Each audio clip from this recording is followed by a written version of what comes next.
欢迎收听9月26号的迦南之声，我是世谦牧师，平安。我们今天要来分享以斯拉记第8章21到36节，重建圣殿 2.0 的供应。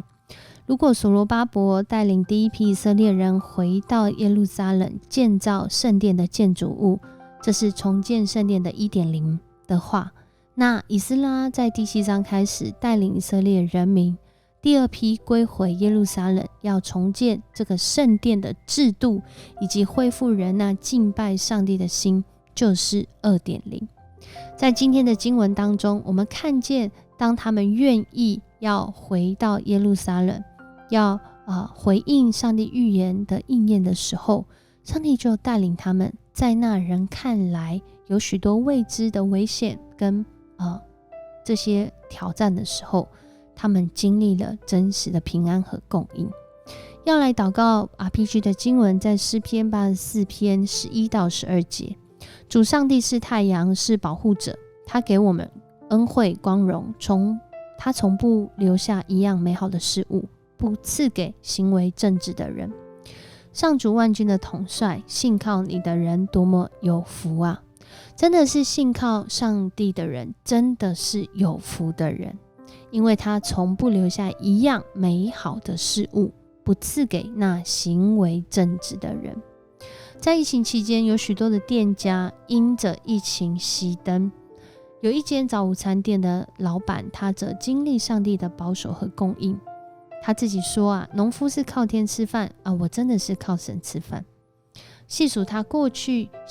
经历那个相信主之后的那个旅程，除了他自己的生命经历到那真实的饶恕原生家庭带来的伤害，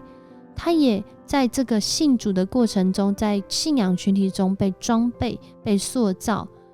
被上帝塑造成为一个能够去传福音、跟人分享好消息，甚至成为一个祝福，透过他自己的工作专业来祝福别人的器皿。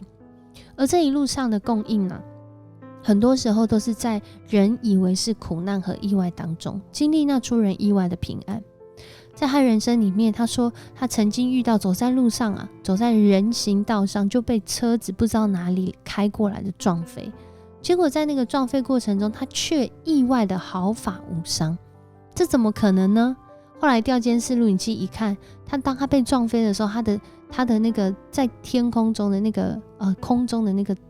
状态，好像是有人扶着他一样，拖着他，让他毫发无伤。后来在疫情期间，当餐厅都不能内用，当然他们开早午餐店也是受到冲击。结果上帝又给他智慧，用真空包装跟线上订购的方式来行销。在这些生活中看似充满挑战跟危机的时候，人若愿意谦卑来学习上帝的话，并且照着去行，顺服他的带领，真的是很多时候我们经历到，我们意识到那奇妙的供应真的在我们生命当中是源源不绝。如今回到耶路撒冷的以斯拉和以色列人，回想这个回去的路程，也真的就像今天的经文我们所看到的，真的是上帝恩典满溢。上帝真的透过像我们 RPG 的经文所讲的，他不留下一样美好的事物，不赐给那行为正直的人。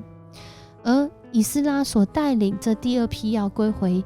耶路撒冷的人，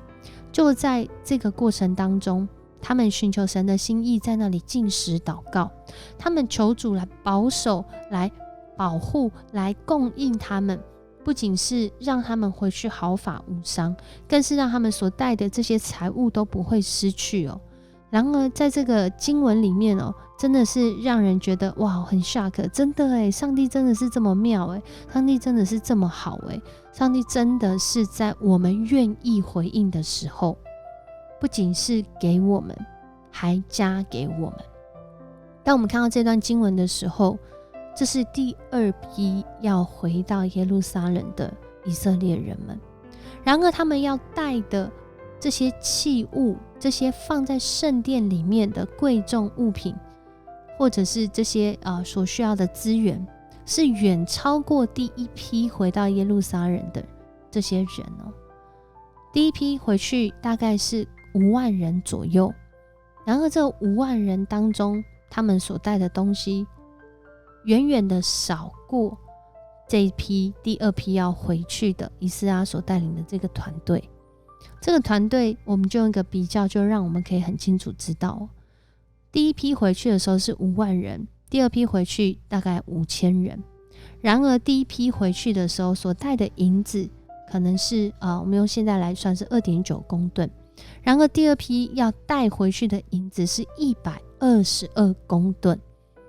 以这样的数字来看的时候，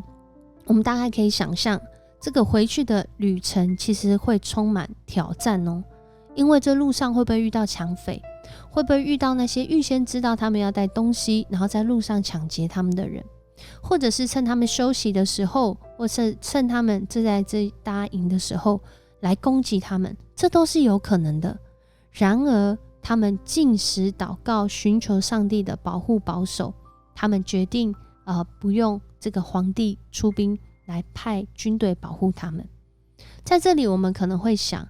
所以如果我跟上帝祷告，是不是我就不需要寻求人的帮助跟保护？当我们读到尼希米记的时候，当时尼希米也带着一些器材，他们要回到耶路撒冷来盖这个城墙。然而在那个时候，他是同意那时候皇帝让他可以有军队的保护回到耶路撒冷。所以在这里其实要讲的重点并不是有没有要军队的保护，而是上帝有没有亲自保护他们。他们祷告寻求，他们也确定他们真实的经历上帝的供应跟同在之后，他们就真的出发了，凭信心的来经历这样上帝的带领。于是他们返回到耶路撒冷，真的就到了，趁了这些金子银子和器皿，就把他们转交给乌利亚的儿子米利莫祭司，以及跟他在一起的还有菲尼哈的儿子以利亚撒。这2个利未人都是耶稣亚的儿子约沙拔和宾内的儿子撒亚迪。在这里面呢，透过这些祭司的后代，他们就在那个地方数算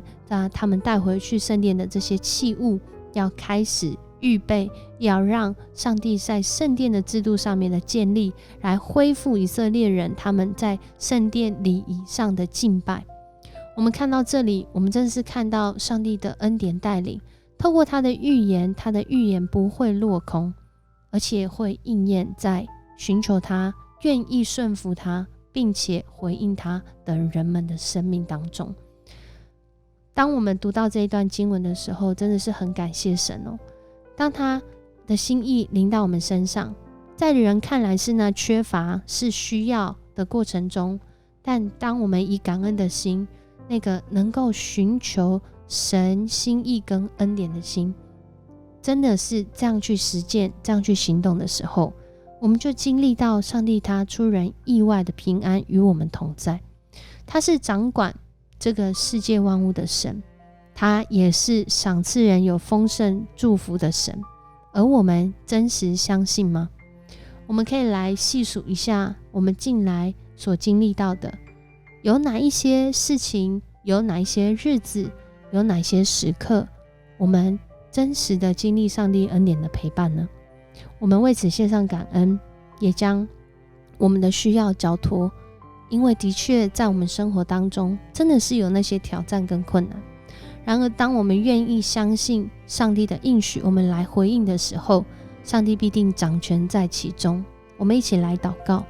主，我们感谢你，谢谢你，你是供应我们的神，你是让我们能够回应你的神，你更是在我们的